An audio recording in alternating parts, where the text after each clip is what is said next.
DNA synthesis. DNA synthesis जिस process से होती है उसको हम रेप्लिकेशन के नाम से भी जानते हैं। इस प्रोसेस के अंदर दो पेरेंटल स्ट्रैंड्स होती हैं जो कि आगे टेम्पलेट के तौर पर एक्ट करती हैं, और उसी टेम्पलेट के ऊपर कम्प्लीमेंट्री बेसिस जब अटैच होती हैं तो वो एक न्यू स्ट्रैंड्स हमारे पास आ जाती है जिनको हम डॉटर स्ट्रैंड्स कहते हैं। जब ये न्यू स्ट्रैंड्स हमारे पास जनरेट होती हैं तो उनमें से एक उस डबल स्ट्रैंडेड स्ट्रक्चर की एक स्ट्रैंड वही पेरेंटल स्ट्रैंड में से होती है और दूसरी जो है वो न्यूली जनरेटेड होती है या न्यू सिंथेसाइज होती है। तो इस तरीके से जो न्यू जनरेट होने वाले जो डीएनए मॉलिक्यूल है उसमें से हाफ पहले वाला पेरेंटल सीक्वेंस ही रहता है और हाफ जो है वो नया जनरेट होता है। तो सेल साइकिल के अंदर जो कि एस फेज होती है उसमें ये प्रोसेस होता है डीएनए रेप्लिकेशन का। इस रेप्लिकेशन के प्रोसेस में जो दो स्ट्रैंड्स बनती हैं वो सेल साइकिल के आगे जाके एक दूसरा स्टेप जिसको हम एम फेज कहते हैं या माइटोटिक फेज जो होती है उसके अंदर वही दो स्ट्रैंड्स दो अलग अलग डॉटर न्यूक्लियाई के डॉटर सेल्स के अंदर चले जाते हैं जो कि वहाँ उस माइटोसिस के प्रोसेस से प्रोड्यूस होती हैं। तो यहाँ पे देखें ये डीएनए रेप्लिकेशन होती है एस फेज में। उसके बाद जब वो ये प्रिपरेटरी फेज से गुजर के जब माइटोसिस में वो सेल एंटर होता है तो चूंकि उसके अंदर हर डीएनए स्ट्रैंड की रेप्लिकेशन होने के बाद हर डीएनए स्ट्रैंड डबल हो चुका है, उसकी दो कॉपीज मौजूद हैं। उन दो कॉपीज में से एक अब एक न्यूक्लियस के अंदर चली जाएगी और दूसरी दूसरे न्यूक्लियस के अंदर चली जाएगी। इस तरह से जो दो डॉटर न्यूक्लियाई या दो डॉटर सेल्स बनते हैं उनके अंदर एक जैसा जो डीएनए है वो मौजूद होता है। ये वो बेसिक सेल डीएनए की स्ट्रक्चर है जो कि बताई थी वाटसन और क्रिक ने। इसको हम वाटसन एंड क्रिक मॉडल भी कहते हैं और इसको डबल हेलिकल स्ट्रक्चर मॉडल भी कहते हैं डीएनए के लिए। तो यहाँ ये पूरी इसकी स्ट्रक्चर बताई हुई है। इस तरफ ये एक स्टेटमेंट लिखी हुई है कि सबसे पहले जब वाटसन एंड क्रिक ने अपनी इस स्ट्रक्चर को जब उन्होंने ये डिज़ाइन जो है वो रिपोर्ट किया, स्टडी किया, डिस्कवर किया जब, तो उन्होंने अपनी रिपोर्ट में एक पॉइंट लिखा कि it has been not escaped और notice that the specific pairing we have postulated immediately suggests a possible copying mechanism for the genetic material। इनके मुताबिक जब भी कोई जेनेटिक मटेरियल जो है वो इस तरह की उसकी स्ट्रक्चर है या इस तरह का उसका मेकनिज़म है कि वो एक जेनेटिक मटेरियल की कॉपिंग के लिए भी कुछ ना कुछ प्रोसेस ज़रूर करता है। तो ये फर्स्ट रिपोर्ट थी जिसके अंदर डीएनए रेप्लिकेशन को सबसे पहले रिपोर्ट किया गया, उसके बारे में जिक्र किया गया। तो अगर हम डीएनए की डबल हेलिकल स्ट्रक्चर को देखें तो हमें पता है कि एक तो इसकी शुगर फॉस्फेट बैकबोन होती है, ये इसमें फॉस्फेट ग्रुप है और ये पेंटोज शुगर हैं। इसके अलावा दरमियान में हाइड्रोजन बॉन्ड्स के साथ जुड़ी हुई होती हैं न्यूक्लियोटाइड बेसिस। तो न्यूक्लियोटाइड बेसिस कौन कौन सी होती हैं? थायमीन, एडेनिन, गुआनिन और साइटोसिन। तो जो थायमीन और एडेनिन है ये डबल बॉन्ड्स बना के एक दूसरे के साथ बाइंड की हुई होता है इन्होंने, जबकि जो गुआनिन और साइटोसिन है इन्होंने ट्रिपल बॉन्डिंग की होती है आपस में। तो इस तरीके से एक डीएनए स्ट्रैंड जो है वो डेवलप होती है और ये उसका स्ट्रक्चर है। अब यहाँ पे एक टर्म यूज़ हुई सेमी कंजर्वेटिव रेप्लिकेशन या सेमी कंजर्वेटिव स्ट्रैंड्स। इसका मतलब ये है कि ये आपके सामने एक डीएनए की स्ट्रक्चर शो की हुई है। इसमें जब ये क्या है? पेरेंटल स्ट्रैंड है। इसमें से जब आगे उनकी डॉटर स्ट्रैंड्स बनती हैं तो आप देखें इनका हाफ्स जो ये डबल हेलिकल स्ट्रक्चर की हाफ स्ट्रैंड वही है जो पेरेंटल स्ट्रैंड में मौजूद थी, जबकि हाफ जो है वो नया सीक्वेंस हमारे पास आ गया है। तो इस तरीके से हम कहते हैं कि जो पेरेंटल स्ट्रैंड थी वो इन डॉटर स्ट्रैंड्स के अंदर हाफ जो है वो कंजर्व रही है, जबकि हाफ जो है वो उसमें से वेस्ट हो चुकी है, या आप कह सकते हैं कि हाफ जो है उसमें से दूसरी स्ट्रैंड के अंदर चली गई है। तो इस प्रोसेस को कहते हैं सेमी कंजर्वेटिव रेप्लिकेशन।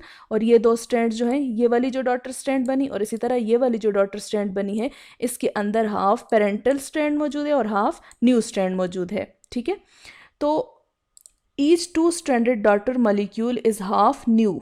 ठीक है, हाफ ही जो है वो न्यू बनता है जबकि हाफ वो पुराना रहता है जो कि पेरेंटल स्ट्रैंड के अंदर मौजूद था।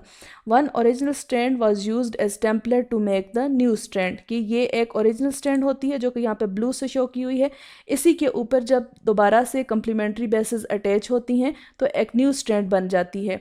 This process is called semi conservative replication. इसको हम सेमी कंजर्वेटिव कहते हैं कि हाफ वो कंजर्व रहता है और हाफ वहाँ से वो नया बन जाता है। ये कुछ एंजाइम्स हैं जो कि रेप्लिकेशन के प्रोसेस में अपना रोल प्ले करते हैं। सबसे पहले है हेलिकेज एंजाइम, इनके रोल हम वन बाय वन आगे देखेंगे रेप्लिकेशन के प्रोसेस में। फिर कुछ बाइंडिंग प्रोटीन्स होती हैं, प्राइमेज एंजाइम है, डीएनए पॉलीमरेज है, इस तरह डीएनए पॉलीमरेज 1 और पहले डीएनए पॉलीमरेज 3 था। फिर कुछ लाइगेज एंजाइम्स होते हैं और फिर आखिर में आ जाती हैं टर्मिनेशन प्रोटीन्स या टेर प्रोटीन्स। तो इनका वन बाय वन फंक्शन हम आगे देखते हैं जब हम इस रेप्लिकेशन के प्रोसेस को डिटेल से देखेंगे। तो स्टेप 1 है इनिशिएशन। यहाँ से रेप्लिकेशन प्रोसेस को अब हम डिटेल से देख रहे हैं और इसका जो स्टेप 1 है इनिशिएशन, मतलब कि जहाँ से रेप्लिकेशन का प्रोसेस स्टार्ट हो रहा है। तो इनिशिएशन कैसे होती है, रेप्लिकेशन स्टार्ट कैसे होती है? सबसे पहले क्या होता है कि एक एंजाइम है जो कि है हेलिकेज एंजाइम। ये क्या करता है कि इधर आके ये हमारे पास डीएनए स्ट्रैंड है और ये जो पिंक कलर का राउंड शेप है ये हेलिकेज एंजाइम है। ये हेलिकेज एंजाइम इस डीएनए स्ट्रैंड के साथ जाके बाइंड हो जाता है और इसका फंक्शन क्या होता है कि ये 3 to 5, एक जो स्ट्रैंड है उसकी इस स्ट्रैंड की 3 to 5 और इस स्ट्रैंड की 5 to 3 अनवाइंडिंग करता है। अनवाइंडिंग का मतलब क्या है कि दो स्ट्रैंड्स को अलग अलग कर देता है। ये दरम्यान में जो इनकी हाइड्रोजन बॉन्डिंग थी, ये जो यहाँ पे है, तो ये इसको इस डायरेक्शन में ब्रेक करता जाता है। हाइड्रोजन बॉन्ड्स टूटते हैं, एज अ रिजल्ट जो दो स्ट्रैंड्स होती हैं वो एक दूसरे से अलग हो जाती हैं। जब दो स्ट्रैंड्स एक दूसरे से अलग होने शुरू होती हैं तो दरम्यान में जो हमें एक स्ट्रक्चर नज़र आती है, जो शेप नज़र आती है, उसको कहते हैं रेप्लिकेशन फोर्क। देखें ये एक फोर्क लाइक स्ट्रक्चर बन जाती है, इसको कहते हैं रेप्लिकेशन फोर्क। तो फर्स्ट स्टेप इनिशिएशन कहाँ से होती है? जब हेलिकेज एंजाइम किसी भी डीएनए स्ट्रैंड के साथ अटैच होता है और उसकी न्यूक्लियोटाइड बेसिस के दरमियान मौजूद हाइड्रोजन बॉन्ड को तोड़ता है, जिसकी वजह से वो दो स्ट्रैंड्स अलग अलग हो जाती हैं और एक फोर्क शेप हमारे पास आ जाती है। उसके बाद क्या होता है कि बाइंडिंग प्रोटीन्स, कुछ स्पेसिफिक प्रोटीन्स होती हैं जिनका फंक्शन क्या होता है कि ये प्रिवेंट करती हैं स्ट्रैंड्स फ्रॉम रीवाइंडिंग। रीवाइंडिंग का मतलब क्या है कि ये जो हेलिकेज एंजाइम है ये उनको अनवाइंडिंग करता जा रहा है, मतलब कि वो दो स्ट्रैंड्स को अलग अलग करता जा रहा है। लेकिन अब अगर हेलिकेज एंजाइम सपोज इधर आ गया है, यहाँ पहले ये इस पॉइंट पे था और इस पॉइंट से ये मूव करते करते अब अगर इधर आ गया है, तो यहाँ पे रिस्क होता है कि ये वाली जो दो स्ट्रैंड्स हैं ये आपस में फिर बाइंड करके दोबारा से वो एक डबल हेलिकल स्ट्रक्चर बना लें। लेकिन दरम्यान में आ जाती हैं ये हैं बाइंडिंग प्रोटीन्स। ठीक है, ये बाइंडिंग प्रोटीन्स जो होती हैं ये यहाँ पे अटैच हो जाती हैं और ये उसको दोबारा से अटैच होने में, या ये जो दो स्ट्रैंड्स हैं उनको दोबारा से आपस में बाइंड करने से रोकती हैं। फिर दूसरी चीज़ आ जाती है इसमें प्राइमेज प्रोटीन या प्राइमेज एंजाइम। इसका फंक्शन क्या होता है कि it makes a short segment of RNA complementary to the DNA. ये क्या करते हैं, छोटे छोटे फ्रेगमेंट्स ऐड करता जाता है जिनको हम कहते हैं प्राइमर्स। तो ये देखें, ये है आरएनए प्राइमेज, ये जो रेड है ये आरएनए प्राइमेज है। प्राइमेज का मकसद क्या होता है कि ये प्राइमर्स ऐड करता है। ये जो प्राइमेज है ये उस डीएनए स्ट्रैंड के ऊपर जो कि सिंगल स्ट्रैंडेड अब हो चुकी है, इसके ऊपर प्राइमर अटैच करता है। प्राइमर्स क्या होते हैं, ये कुछ शॉर्ट से सीक्वेंसेस होते हैं। अब यहाँ पे ये जो ग्रीन नज़र आ रहा है ये एक प्राइमर ऐड कर दिया, ठीक है, किसने? इस प्राइमेज एंजाइम ने। तो जब इस प्राइमेज एंजाइम ने वहाँ पे प्राइमर ऐड कर दिया तो अब यहाँ से प्राइमर ऐड करने की वजह से एक स्टार्टिंग पॉइंट मिल गया है। ठीक है, तो स्टार्टिंग पॉइंट मिल गया है किसके लिए? स्टार्टिंग पॉइंट मिला है डीएनए पॉलीमरेज एंजाइम के लिए। ठीक है, दोबारा से पिछली स्टैंड पे इस पे जाते हैं। तो यहाँ पे क्या हुआ कि सबसे पहले जो हेलिकेज एंजाइम था उसने अनवाइंडिंग की। अनवाइंडिंग के बाद वहाँ पे कुछ बाइंडिंग प्रोटीन्स अटैच हो गई और बाइंडिंग प्रोटीन्स ने क्या किया, उसका फंक्शन क्या है कि उस जो अनवाइंडेड स्ट्रैंड है उसको दोबारा से वाइंडिंग होने से इनहिबिट करना, उसकी दोबारा से रीवाइंडिंग जो है उसको स्टॉप करना, अवॉइड करना। ठीक है, तो अब यहाँ पे जब ये सिंगल स्ट्रैंडेड फॉर्म में ही मौजूद रहते हैं तो एक एंजाइम है डीएनए प्राइमेज। प्राइमेज का काम क्या होता है कि ये उस सिंगल स्ट्रैंडेड फॉर्म में जब डीएनए हमारे पास मौजूद है उनके ऊपर छोटे छोटे आरएनए के फ्रेगमेंट्स अटैच करता जाता है। ठीक है, ये आरएनए के फ्रेगमेंट्स जो होते हैं ये कंप्लीमेंट्री होते हैं इस बेसिक जो या पेरेंटल स्ट्रैंड के, तो इनको हम कहते हैं प्राइमर्स। अब प्राइमर जब अटैच हो जाते हैं तो वो एक पॉइंट मिल जाती है। ये देखें, ये ग्रीन जो है ये प्राइमर अटैच कर दिया आरएनए प्राइमेज ने, तो यहाँ से अब पॉलीमरेज एंजाइम का रोल शुरू हो जाता है। पॉलीमरेज एंजाइम क्या करता है कि जिस डायरेक्शन में या जिस इस पॉइंट पे इसने ये आरएनए प्राइमेज ने ये प्राइमर अटैच किया था, और इस स्ट्रैंड में इस जगह पे आरएनए प्राइमेज ने ये एक प्राइमर अटैच किया था। अब ये जो पिंक नज़र आ रहा है हमें, ये क्या है, डीएनए पॉलीमरेज। ये पॉलीमरेज क्या करेगा कि जहाँ से प्राइमर अटैच हुआ हुआ है वहाँ से आगे ये मज़ीद बेसेस ऐड करनी शुरू कर देगा। ठीक है, यहाँ पे प्राइमर अटैच हुआ था ये ग्रीन, तो वहाँ से आगे ये जो लाइट ब्लू सा हमें नज़र आ रहा है, यहाँ पे सारी की सारी वो बेसेस ऐड करनी शुरू कर देगा। तो इस तरीके से यहाँ से ये एक पॉलीमराइजेशन का प्रोसेस स्टार्ट हो जाता है।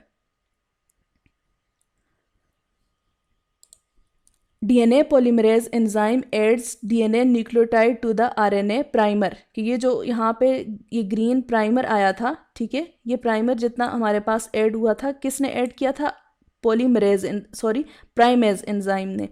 तो इस प्राइमेज एंजाइम के प्राइमर ऐड करने के बाद उसी स्पॉट पे, उसी डायरेक्शन में वहाँ पे जो आरएनए पॉलीमरेज एंजाइम है वो क्या करेगा, न्यूक्लियोटाइड बेसेस ऐड करनी शुरू कर देगा। देखें ये आगे ये बेसेस ऐड करनी इसने शुरू कर दी इधर और यहाँ पे इधर। तो इस तरीके से वो स्ट्रैंड आगे कंटिन्यू हो गई। डीएनए पॉलीमरेज इसके अलावा और क्या करता है, प्रूफ रीड करता है बेसेस की, added and replaces incorrect nucleotides. अगर कहीं भी कोई गलती आ गई है, कोई एरर हो गई है जिसकी वजह से यहाँ पे जो बेस लगनी चाहिए थी उसकी बजाय कोई और बेस अटैच हो गई है, तो उसकी प्रूफ रीडिंग, और उस प्रूफ रीडिंग करने के बाद उसकी जो करेक्शन का काम होता है वो भी यही आरएनए पॉलीमरेज एंजाइम ही करता है। लेकिन यहाँ पे एक लिमिटेशन आ जाती है कि जो आरएनए पॉलीमरेज है ये किस डायरेक्शन में काम करता है, ये 5 to 3 डायरेक्शन में काम करता है। तो यहाँ अगर आप देखें 5 to 3 डायरेक्शन में ये बेसिस ऐड कर रहा है। तो जब ये काम होता है इसकी वजह से जो लीडिंग स्ट्रैंड होती है वहाँ तो कोई प्रॉब्लम नहीं होती, नॉर्मली वहाँ पे पॉलीमराइजेशन हो जाती है क्योंकि वो उसकी जो नेचुरल डायरेक्शन है वो यही 5 to 3 है। तो यहाँ पे आप देखें ये लीडिंग स्ट्रैंड है, लीडिंग स्ट्रैंड के अंदर यहाँ पे वो ग्रीन कलर का जो प्राइमर ऐड हुआ था और उसके बाद यहाँ से जो पॉलीमरेज एंजाइम है उसने अपनी बेसिस ऐड करनी शुरू कर दी इन 5 to 3 डायरेक्शन।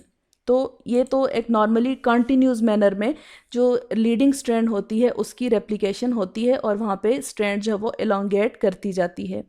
लेकिन मसला कहाँ पे आता है, लेगिंग स्ट्रैंड के अंदर। लेगिंग स्ट्रैंड में क्या होता है कि जो नेचुरल एक डायरेक्शन होती है वो क्या है 3 to 5। अब उस स्ट्रैंड की एलोंगेशन कब होगी, कोई ऐसा एंजाइम आए कि जो 3 to 5 डायरेक्शन में बेसिस ऐड करेगा अगर, तो तब जो है लेगिंग स्ट्रैंड की एलोंगेशन कंटिन्यूस हो सकती है। लेकिन जो पॉलीमरेज एंजाइम है वो तो इस डायरेक्शन में नहीं करता, वो तो 5 to 3 डायरेक्शन में करता है। तो इस वजह से क्या होता है कि यहाँ पे छोटे छोटे फ्रेगमेंट्स बन जाते हैं और ये प्रोसेस सारा डिसकंटिन्यूस मैनर में होता है। अब यहाँ पे पॉलीमरेज जो है वो 5 to 3 जो उसका नेचुरल डायरेक्शन है उसी में बेसिस ऐड करता है, लेकिन यहाँ पे ज़्यादा फंक्शन किस चीज़ का आ जाता है, जो आरएनए प्राइमर्स थे, प्राइमर्स अब जो है यहाँ पे ज़्यादा अटैच होंगे as compare to in leading strand. तो इसमें प्राइमर्स जो हैं देखें यहाँ पे एक यहाँ पे ये अटैच हो रहा है, फिर यहाँ पे आगे जाके फिर अटैच किया है आरएनए जो एक प्राइमर्स आ रहे हैं, और ये कौन सा एंजाइम कर रहा है, डीएनए प्राइमेज। तो जो लेगिंग स्ट्रैंड है उसके अंदर डीएनए प्राइमेज एंजाइम को फंक्शन ज़्यादा करना पड़ता है, किस लिए कि वो कुछ स्पॉट्स छोड़ के, थोड़े थोड़े सीक्वेंसेस छोड़ के प्राइमर्स ऐड करता रहता है। तो प्राइमर्स जो हैं वो लीडिंग स्ट्रैंड में कम ऐड होते हैं, जबकि जो लेगिंग स्ट्रैंड है उसको ज़्यादा प्राइमर्स चाहिए होते हैं। तो जब ये एक देखें यहाँ पे सेम ये लेंथ है, ये भी सेम लेंथ है, इस स्ट्रैंड की भी और इस स्ट्रैंड की भी सेम लेंथ है, लेकिन यहाँ पे सिर्फ एक प्राइमर अभी तक हमने देखा ये ऐड हुआ है, जबकि इधर एक ये प्राइमर और थोड़ा आगे जाके एक दूसरा प्राइमर।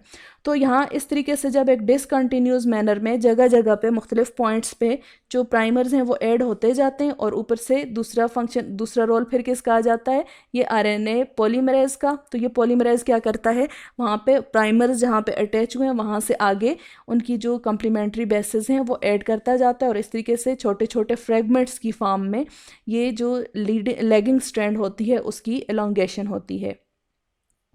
तो ये जो छोटे छोटे फ्रेगमेंट्स बनते हैं उनको क्या कहते हैं, उनको कहते हैं ओकाज़ाकी फ्रेगमेंट्स, क्योंकि ये सबसे पहले ओकाज़ाकी नामी एक साइंटिस्ट ने डिस्कवर किए थे और उनकी स्टडी की थी। तो ये देखें ये छोटे फ्रेगमेंट्स कौन कौन से बने ओकाज़ाकी फ्रेगमेंट्स, अगर आप देखें एक ये बन रहा है, फिर दरमियान में थोड़ी सी जगह खाली है, गैप आया हुआ है, फिर एक ये बना, फिर गैप है, और फिर आगे दोबारा से ये छोटा सा फ्रेगमेंट आ गया। तो ये फिनोमेना किस में होता है, ये लैगिंग स्ट्रैंड में होता है, जबकि लीडिंग स्ट्रैंड जो है वो कंटिन्यूस मैनर में पूरी की पूरी एक ही बार जो है वो उसकी एलोंगेशन होती है। अब एक बार जब उसमें छोटे छोटे फ्रेगमेंट्स जिनको हम ओकाज़ाकी फ्रेगमेंट्स कहते हैं उनकी फॉर्म में ये बेसेस अटैच हो गई और दरम्यान में कुछ स्पॉट्स रह गए, तो नेक्स्ट फंक्शन होता है कि किसका, एक जो दूसरी एक्टिविटी है या दूसरा एक फंक्शन है डीएनए पॉलीमरेज 1 की। और डीएनए पॉलीमरेज 1 क्या करता है कि यहाँ से जो जितने भी जो प्राइमर्स ऐड हुए थे उनको निकाल देता है। यहाँ पे ये प्राइमर ऐड हुआ था, ठीक है, इस पॉइंट पे ऐड हुआ था, फिर इस पॉइंट पे ऐड हुआ था और यहाँ पे है, जबकि इस स्ट्रैंड में अगर देखें तो ये प्राइमर है। तो ये येलो जो है ये क्या है, डीएनए पॉलीमरेज 1।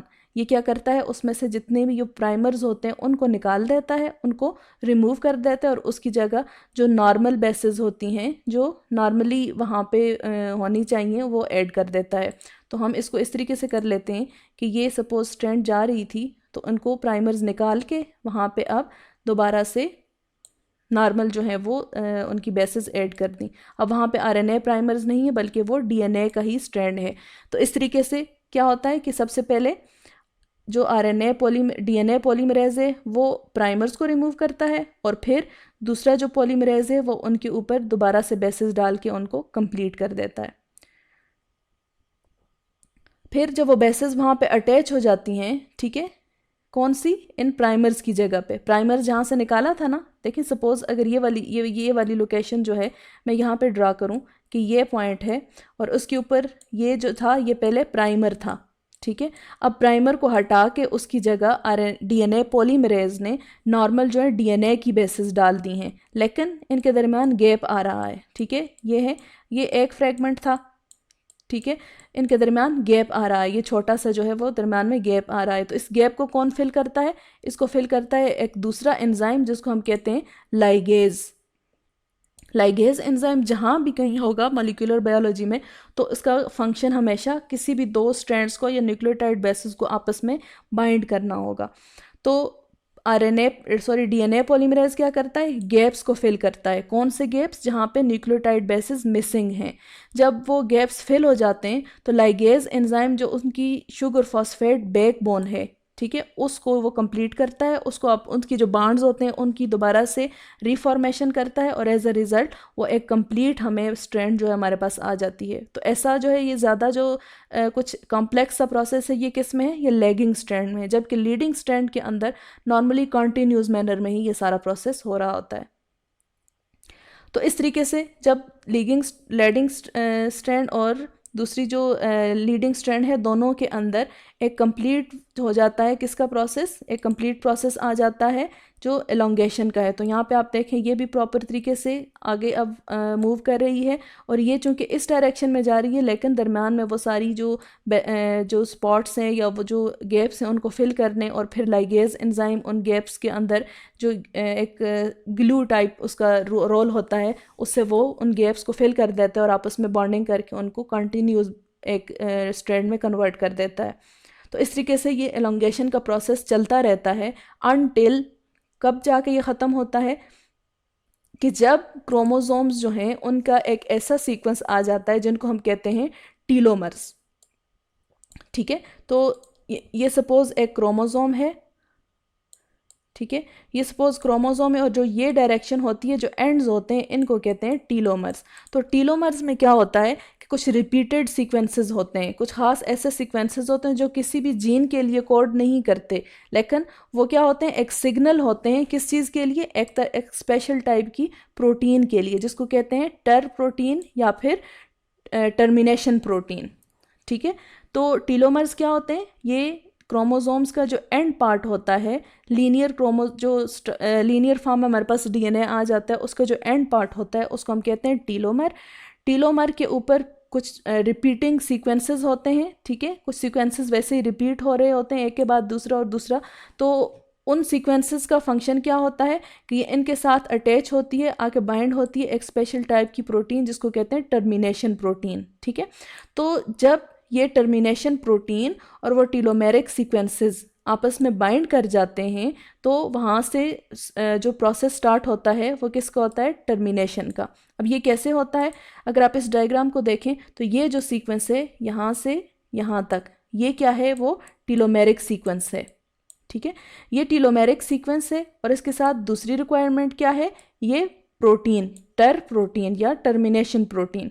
जब ये दोनों चीज़ें, ये टीलोमेरिक सीक्वेंस और ये टीआर प्रोटीन, ये दोनों चीज़ें जब आ जाती हैं तो ये दो रिक्वायरमेंट्स होती हैं। जब ये दोनों रिक्वायरमेंट्स पूरी हो जाएंगी तो अब वहाँ से ये क्या करती हैं, इनका फंक्शन क्या होता है, इस जो रेप्लिकेशन हो रही है इसको स्टॉप करना, इसको टर्मिनेट करना। तो वो टर्मिनेट कैसे करती हैं, ये दोनों मिलके ये जो हेलिकेज एंजाइम है जो क्या कर रहा है, उसकी डीएनए स्ट्रैंड की अनवाइंडिंग कर रहा है, उसको जो सिंगल स्ट्रैंडेड फॉर्म में कन्वर्ट कर रहा है, तो ये उसको स्टॉप कर देती हैं, ठीक है। टर्मिनेशन कैसे होती है कि दो रिक्वायरमेंट्स हैं टर्मिनेशन के लिए, फर्स्ट क्या है, टर्मिनेशन प्रोटीन्स, और दूसरी क्या है, टीलोमेरिक सीक्वेंसेस। जब ये दोनों चीज़ें आ जाती हैं तो ये दोनों आपस में मिल के ये क्या किस तरीके से टर्मिनेट करती हैं कि जो हेलिकेज एंजाइम जो कि उन दो स्ट्रैंड्स को, एक इस स्ट्रैंड को और दूसरी इस स्ट्रैंड को आपस में यहाँ से एक सीजर के तौर पर या अनजिपिंग आप कह सकते हैं कि जिप लगी हुई यहाँ से और उसको वो खोलता जा रहा है ये हेलिकेज एंजाइम। तो ये टर्मिनेशन प्रोटीन और ये जो दूसरी हमारे पास है ये टीलोमर सीक्वेंसेस और दूसरे ये टर्मिनेशन प्रोटीन, ये क्या करते हैं, उन जो अनजिपिंग का प्रोसेस है उसको स्टॉप कर देते हैं। अब यहाँ से जो ये हेलिकेज एंजाइम है ये मज़ीद अनजिपिंग नहीं करेगा और इस तरीके से जो रेप्लिकेशन का प्रोसेस है ये टर्मिनेट हो जाता है या स्टॉप हो जाता है। तो अब हमारे पास जो एक सिंगल स्ट्रैंड फॉर्म में डीएनए था, ठीक है, सिंगल स्ट्रैंड फॉर्म में था, उससे जब ये सारा प्रोसेस रेप्लिकेशन का हो जाता है तो आगे दो स्ट्रैंड्स बनती हैं जो कि हाफ वही होंगी, ठीक है, हाफ उसी तरह की हैं और हाफ जो है वो नया जो सीक्वेंस उसके साथ अटैच किया किसने, डीएनए पॉलीमरेज ने, हाफ वही हैं और हाफ कहाँ से, हाफ जो हैं कि वो नया सीक्वेंस आएगा उसके साथ, ठीक है। तो हाफ पुराना पेरेंटल सीक्वेंस और हाफ जो है वो न्यू सीक्वेंस। इसी वजह से इस प्रोसेस को कहते हैं सेमी कंजर्वेटिव रेप्लिकेशन। थोड़ा सा इसको समरी में इसकी बता देती हूँ शुरू से। इनिशिएशन कब होती है, जब हेलिकेज एंजाइम अनवाइंडिंग करता है जो हेलिकल डबल हेलिकल स्ट्रक्चर है उसकी, जिसकी वजह से वहाँ पे एक रेप्लिकेशन फोर्क बनती है। उसके बाद वहाँ पे बाइंडिंग प्रोटीन्स अटैच होती हैं जो कि उसकी दोबारा से रीवाइंडिंग को अवॉइड या को स्टॉप करती हैं या प्रिवेंट करती हैं। फिर छोटे छोटे जो सीक्वेंसेस के प्राइमर्स होते हैं वो वहाँ पे अटैच होते हैं और इनको कौन अटैच करता है, प्राइमेज एंजाइम। अब जिस पॉइंट पे प्राइमर अटैच हुए हैं वहाँ से डीएनए पॉलीमरेज एंजाइम जो है वो न्यूक्लियोटाइड बेसिस ऐड करनी शुरू कर देता है। तो जो एलोंगेशन का प्रोसेस यहाँ से शुरू होता है तो जो लीडिंग स्ट्रैंड है उसके अंदर आराम से और कंटिन्यूस मैनर में ये सारा प्रोसेस होता है। क्यों, क्योंकि उस लीडिंग स्ट्रैंड की डायरेक्शन और पॉलीमरेज एंजाइम की बेसिस ऐड करने की डायरेक्शन सेम होती है, एक दूसरे के कम्प्लीमेंट्री होती है। लेकिन जो लैगिंग स्ट्रैंड है उसमें क्या होता है कि उसकी जो एक नेचुरल डायरेक्शन है जिसमें उसको चाहिए कि बेसिस उसके ऊपर ऐड हों वो कौन सी है, 5 to 3। लेकिन जो डीएनए पॉलीमरेज एंजाइम है वो 3 to 5 डायरेक्शन में ऐड करता है, इसलिए वहाँ पे प्रॉब्लम आ जाती है। वो डिसकंटिन्यूस मैनर में वहाँ पे बेसिस ऐड होती हैं और इसके लिए एक से ज़्यादा जो है वहाँ पे प्राइमर्स ऐड करने पड़ते हैं, ठीक है। वहाँ पे प्राइमर्स जो है वो एक से ज़्यादा या उससे भी ज़्यादा ऐड करने पड़ते हैं।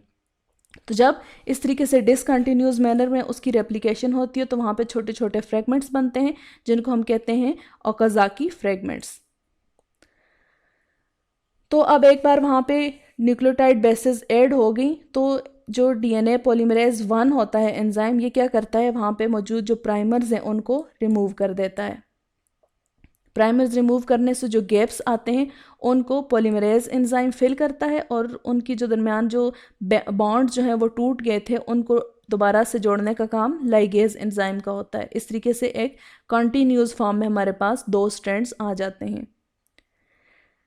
अब ये प्रोसेस चलता रहता है यहाँ तक कि हमारे पास आ जाता है एक सीक्वेंस जिनको हम कहते हैं टीलोमेरिक सीक्वेंसेस। ये कौन से होते हैं? जो कि क्रोमोसोम के एंड पे होते हैं, आखिरी जो कॉर्नर होता है उस पे मौजूद होते हैं। जब ये टीलोमेरिक सीक्वेंसेस और एक स्पेशल टाइप की प्रोटीन है टर्मिनेशन प्रोटीन, ये हमारे पास अवेलेबल होती हैं जब उसमें, तो ये क्या करती हैं? हेलिकेज एंजाइम को स्टॉप कर देती हैं फर्दर अनवाइंडिंग से। तो यहाँ पे आके जो रेप्लिकेशन का प्रोसेस है वो स्टॉप हो जाता है या टर्मिनेट हो जाता है। तो इसमें एक बड़ा इंपॉर्टेंट फिनोमेना है जिसको हम कहते हैं एडिटिंग या फिर प्रूफ रीडिंग। इसका मतलब क्या है कि जो डीएनए पॉलीमरेज है उसका काम होता है बेसिस ऐड करना, न्यूक्लियोटाइड बेसिस ऐड करना और इस तरह से जो चेन है उसकी इलोंगेशन करना। तो इसकी जो रेशो है वो तो तकरीबन एक्यूरेट है, ये बड़ी अच्छे तरीके से और एक्यूरेसी के साथ वो बेसिस ऐड करता है, लेकिन बहुत कम ऐसे चांसेस आ जाते हैं कि इसके अंदर कोई एरर आ जाती है, कोई मिस्टेक होती है। और वो मिस्टेक क्या होती है कि 1 in 10,000 बेसिस, कि मतलब कि अगर ये 10,000 बेसिस सपोज ऐड करता है तो उसके बाद फिर चांस होता है कि ये एक बेस जो है वो रॉन्ग ऐड कर दे, गलत ऐड कर दे वहाँ पे। तो इस तरीके से वहाँ पे अगर वो कोई एक बेस गलत ऐड करेगा तो वहाँ पे अब एक एरर आ जाती है। इस एरर को सबसे पहले प्रूफ रीडिंग की जाती है। प्रूफ रीडिंग का मतलब क्या होता है कि एरर को डिटेक्ट करना, ये देखना सारी चीज़ को कि इसमें कोई एरर है या नहीं है। तो जब वो एरर आती है उसके बाद फिर डीएनए पॉलीमरेज उसकी प्रूफ रीडिंग करता है। प्रूफ रीडिंग के बाद अगर वहाँ पे एरर मौजूद है तो वो क्या करता है? उसकी करेक्शन करता है, करेक्ट करता है उस मिसमैच को, मतलब कि जो मैच गलत हो गया उसको करेक्ट करता है, उसको रिपेयर भी करता है। इसके अलावा जो एबनॉर्मल बेसेस जो वहाँ पे होनी नहीं चाहिए वो अगर ऐड हो गई हैं तो उनको रिमूव करता है। अगर यहाँ पे देखें तो thymine dimers distorts the DNA molecule, यहाँ पे आप देखें ये एक एरर हमारे सामने आई है कि वहाँ पे थायमीन डाइमर बन गया है। थायमीन डाइमर क्या होता है? जब केमिकली मुख्तलिफ जो बेसेस हैं वो गलत जो है जो वहाँ पे होनी नहीं चाहिए वो ऐड हो जाती हैं, तो वहाँ पे जो एक स्ट्रक्चर बनती है उसको हम कहते हैं थायमीन डाइमर। तो यहाँ पे एक एरर आई है कि जिसके अंदर थायमीन डाइमर बन गया है। सेकंड स्टेप में क्या होगा कि nucleus enzyme cuts the damage DNA strand at 2 points. तो ये वाला वो पॉइंट था जहाँ पे ये लोकेशन है जहाँ पे वो एरर आई थी। तो यहाँ से उसके इर्द गिर्द थोड़ा सा हट के 2 पॉइंट से एक यहाँ पे और एक यहाँ पे कट लगाया जाता है। जब 2 कट लगा लेते हैं फिर क्या होता है? Repair synthesis by a DNA polymerase फिल्स the gap, कि वो कट लगाने के बाद जो एक रॉन्ग या एरर वाला सीक्वेंस होता है उसको वहाँ से रिमूव कर लिया जाता है। वो रिमूव होता है और उसकी बजाय दूसरा जो करेक्ट सीक्वेंस है उसको ऐड कर दिया जाता है, जो लाइट ब्लू कलर में हमें नज़र आ रहा है। अब ये यहाँ से इस पॉइंट से इस पॉइंट तक जब ये ऐड कर दिया तो इसको उसके साथ अभी तो ऐड किया है, उसके बाद फिर इसको उसके साथ बाइंड करने का काम या स्टिक जो गम होता है उसका काम कौन करता है? Ligase enzyme. तो DNA ligase seals the remaining nick, कि जो पॉइंट्स रह जाते हैं, जो 2 कॉर्नर्स होते हैं या जो 2 पॉइंट्स होते हैं, वहाँ से फिर लाइगेज एंजाइम उसको वहाँ पे बाइंड कर देता है। ये बिल्कुल ऐसे है कि जैसे सपोज़ ये एक दीवार है, ठीक है, और उसमें उसके दरमियान में यहाँ पे एक ईंट जो हमने लगाई थी, ये सारी ईंटों से बनी हुई दीवार है, ठीक है। तो यहाँ पे जो दरमियान में ये वाली सपोज़ ये जो ईंट थी ये क्या है? ये गलत लग गई है, तो इसको सबसे पहले रिमूव किया जाएगा। रिमूव करने के बाद वहाँ पे जो करेक्ट होगी, जो वहाँ पे होनी चाहिए, वो वाली ईंट इधर इंसर्ट की जाएगी, ठीक है। इस ब्रिक को जब इधर इंसर्ट करेंगे तो उसको उधर सपोर्ट रखने के लिए या उसको उधर कम्प्लीटली और परमानेंटली जॉइन करने के लिए वहाँ पे हम कुछ ना कुछ जो स्टिकिंग मटेरियल होता है वो भी यूज़ करते हैं। तो यहाँ पे वो स्टिकिंग मटेरियल कौन सा होता है? Ligase enzyme.